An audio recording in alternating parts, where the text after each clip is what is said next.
Well, DLC started before I was ever around.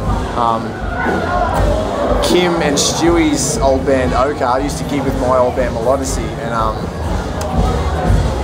Oka kind of imploded, and Kim and Stewie went off and sort of started another group, and they were jamming in, from what I understand, they were jamming in a rehearsal space, and they heard Rob, who became the founding guitar player in the band, they sort of heard him jamming down the hall, and they could hear this guy playing this fucking really ethereal kind of awesome guitar, and they kind of poached him from this band that was rehearsing down the hall, and started what was to be Dead Letter Circus with a drummer called Scott Davies, who wrote the first EP with the band, did a couple of tours, and then when he sort of tapped out, do you know what I mean? He said, I can't do this anymore due to some personal reasons, and then I got the call up to do the COG tour, the What If tour, I think it was, that I came on. And then it was just meant to be a very sort of temporary thing, and it ended up sort of turning into a more permanent thing. Like we were just gelling personally and musically as well. So I sort of made the decision about probably a month into playing with them that I'd like to do it full time, and then it's sort of just it is what it is now. Me? Well, I guess I was always into music from a young age, you know, like from a very young age there was always music in the house. My mum would always could see that I was into music and kind of nurtured that by buying me lots of albums and stuff, and sort of, you know, bringing me up in a very musical household. And then when I was 11, I started to really gravitate towards bands and being up on the stage and wanting to actually try that out. So I naturally, for some reason, gravitated towards the drums. And my dad bought me my first kit, got me my first drum lesson. The influence was kind of always there. My dad loved music, my mum loved music. They weren't musicians, but it was always a very musical household. So yeah, I just always wanted to do that from a very young age. I can remember from like, I think it was my grade 7 teacher actually asked me what you know, was asking the entire class, what do you want to do when you grow up? And I said, I want to be a rock star. I remember saying that from when I was like 12 years old, you know what I mean? That's what I wanted to do from when I was a very young age. So. And your peers must be proud.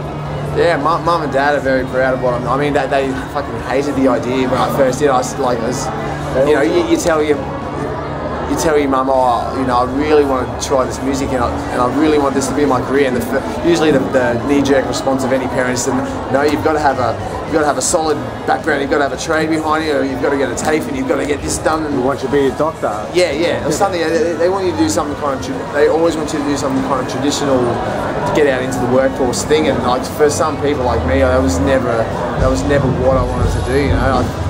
I did normal jobs, but it's just never what I wanted to do. As soon as I got out of that, the traditional workforce and into just playing music, that's when I was most happy. So, just finishing off the record now. We had our first listen through of the songs with Forrester today, the very early mixes, just at Sing Sing up the road. It was all sounding great. We fly home to Brisbane tomorrow to play the last show of this tour, and we fly back to Melbourne on Monday to do the last vocal and programming stuff on the album, and then we'll be mixing at the same time. As we're tracking, we're by ourselves in our room. Forrester will be mixing, we'll be just sending in the new vocals, he'll be pumping them into the projects and mixing them in, and so everything will just be getting done on the fly, do you know what I mean? Yeah, I definitely would say this is me living my dream. It's like it's what I wanted to do when I was 12 years old, and then like it's sort of exactly how I imagined it. You know what I mean? Like I grew up like when I really identified with the glam bands like Motley Crue, Poison, Guns N' Roses, all of those LA sort of bands who had wild, crazy stories and stuff. I mean, it's not really like that in music nowadays. It's a lot more conservative. There's not the money to be throwing televisions out the window or anything. You can't be getting billed. It's more business oriented. It is a business, and because there's not quite as much money in the scene anymore from record sales, you have to be wise how you spend your money.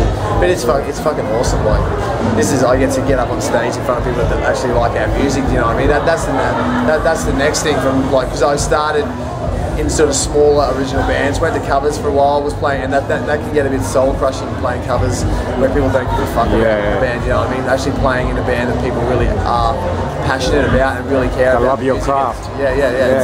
It's an amazing feeling when that comes full circle, when you pump it out and then they send the love back at you, and that you start to get that swirling thing on stage. That's what you live for, yeah. Just get this album out. We signed a new deal that we'll be announcing soon. I won't say too much about it now, but the announcement will be coming soon for that. So new label, new record will be coming out in, I'd say, July. And just touring to support that. Maybe trying to get back overseas. So we started that last year and the year before. We've done 3 tours now of the US. On This Is the Morning. Yeah, we've got a label over there and stuff. And you went to India? We went to India. That was amazing. Fucking love the place. Really want to get back there. Big crowds? Yeah, well, we only did one show, but that was like 3,000 people. Yeah, it's crazy because they were very, very savvy with the internet. So they really liked our song One Step. Yeah. And so that kind of got passed around, and it seemed that most of the hype was based around that song in India. But yeah, definitely want to get back there. Back to England, maybe try and break Europe. So definitely, yeah, just doing more of this. This is what I love to do. But yeah, I guess immediate is getting this record finished and out, and then getting the touring ready for that. A highlight? Fuck, I don't know. There's been so many highlights. It's hard on the spot. Yeah, I mean, a big thing for me was getting that main stage Big Day Out tour. Do you know what I mean? Like, I don't think any of those shows in particular were my best show, but I mean, getting to be on that stage, you know what I mean, was an amazing thing, because I'd been to so many Big Day Outs and watched bands on those stages. I mean, supporting Muse in Brisbane was a big highlight. Yeah. I found out just the other day our record went gold, so we'll be getting a gold record soon for This Is the Morning. Yeah. So that's another, like, that's a really something you can hold. Do you know what I mean? That's a really material, like, that's gold that I can hang on my wall. Yeah. So I find that really cool, and I think when my mum sees the photo of that, it's just another thing that she goes, oh, I'm glad my son didn't be a waiter his entire life. He went and pursued his passion. He got a fucking gold record or whatever, you know. So I think that'll be cool, and I'll get to hang that in all my rental properties that I live in my entire life. You know what I mean?